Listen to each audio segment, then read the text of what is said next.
A lot of shit comes up that people would want to vote on, like the bailouts, the war, all things of this nature. There's a lot of things that people would like that's going to affect us. We would like to vote on this, but you don't get to vote on it. You get to vote on a representative.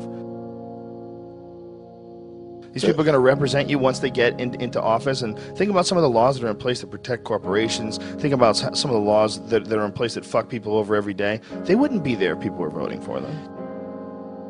We all have this desire to have someone lead us. We all have this feeling where we need someone who's smarter and wiser, who represents us.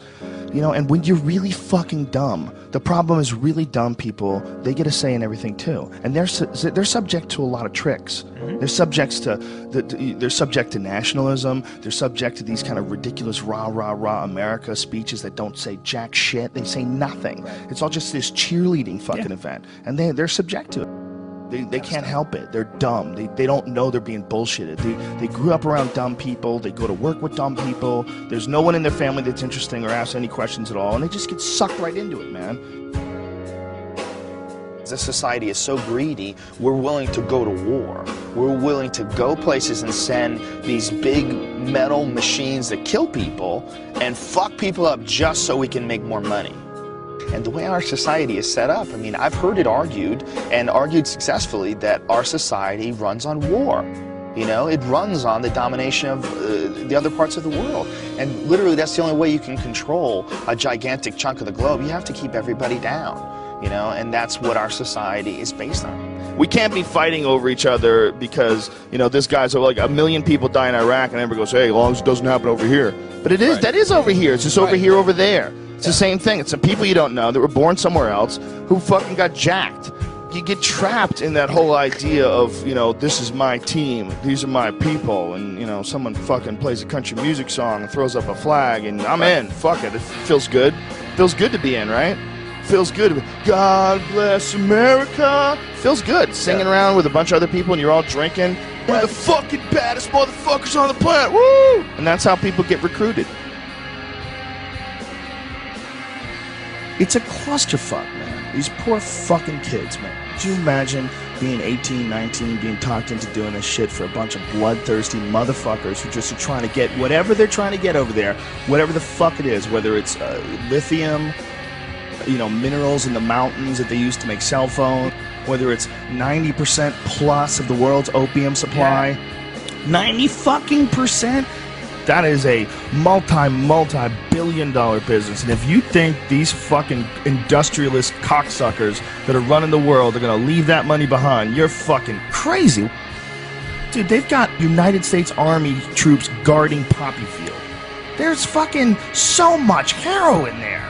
I mean, it's incredible. The fucking brother of the president of Afghanistan, his brother was selling heroin and getting paid by the CIA. I mean, god damn it. Heroin is absolutely addictive, okay?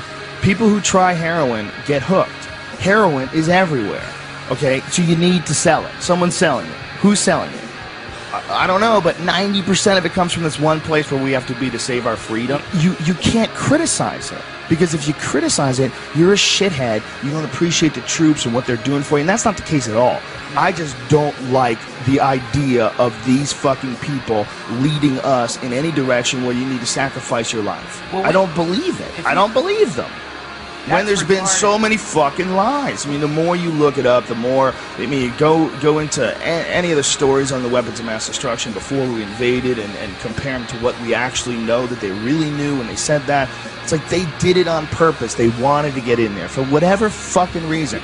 And if it's some crazy, the world is going to end if we don't stop this, but we can't tell you shit, like, I would love to believe you.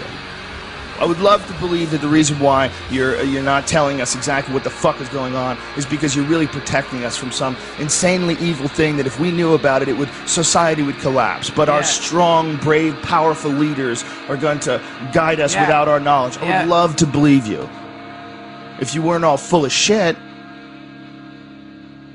We're going to to have to step back and look at it all in a different way. And I don't think you're going to get that from just voting for president and dealing with all this nonsense that we have right now with the the two-party system. We're spinning our wheels. We're not getting any traction. This is all nonsense. It's the same nonsense with Obama that we dealt with Bush. Special interest groups controlling what people say and do and what direction the country goes in and save us from the bad guys. Just shut the fuck up, man. It's the same nonsense. Operation Northwoods was something that was plotted out during the 1960s, signed by the Joint Chiefs of Staff, where they were going to fake terrorist attacks on American civilians and blame it on the Cubans so we could go to war with Cuba.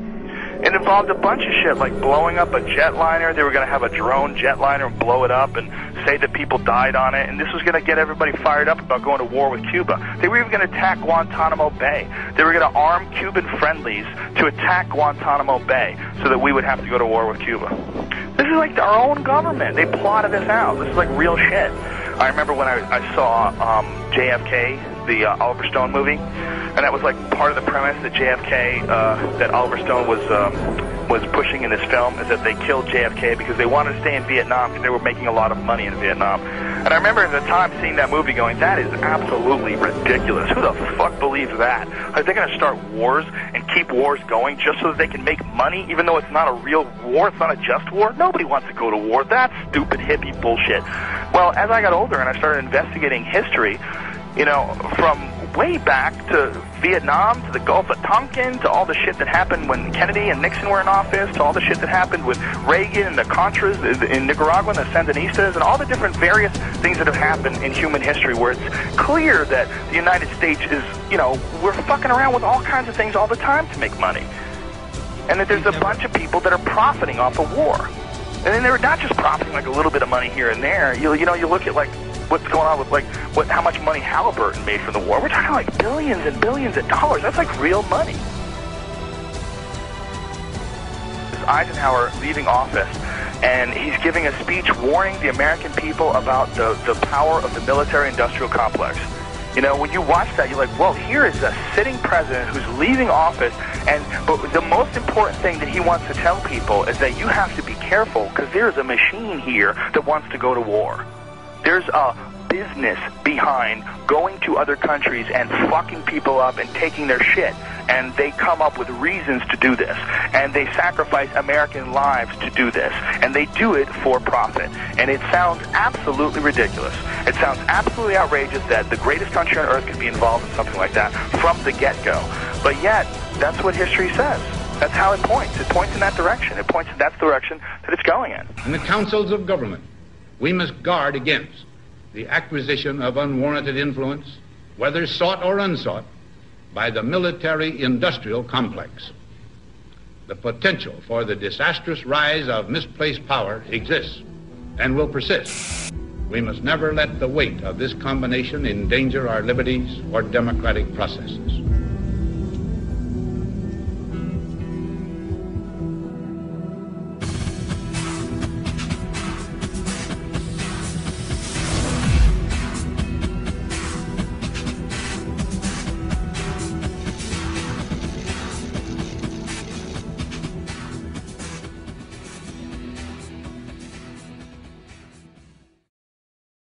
Tower 7 disturbs me the most. That Tower 7 just went whoosh, just like a controlled demolition. And everybody's like, yeah, but it had holes in the building. And you see the hole in the building? Yes, I see the hole in the building. But wouldn't it fall towards that hole? Why is it falling like that? That doesn't make sense to me with Tower 7. The way Tower 7 fell, it just kinked in the middle and fell down free fall speed. Almost. I mean, everybody they'll nitpick at you. Oh, it was 1/10 of a second slower than free fall. Even if it was just close to free fall, that's crazy. There was no resistance. It just gave up. Why wouldn't it wiggle and collapse towards where it got jacked? It just seems like a controlled demolition. That bothers me.